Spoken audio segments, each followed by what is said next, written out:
Всем привет! С вербным воскресеньем. Праздник, ну, уже достало. Бог простит меня, что праздник работает. Вот такой скрип. Поставил опорные подшипники от Mitsubishi.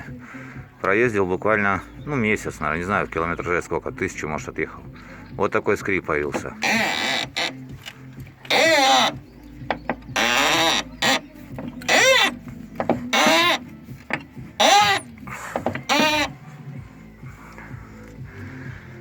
Перед этим снимал ниссановский оригинал.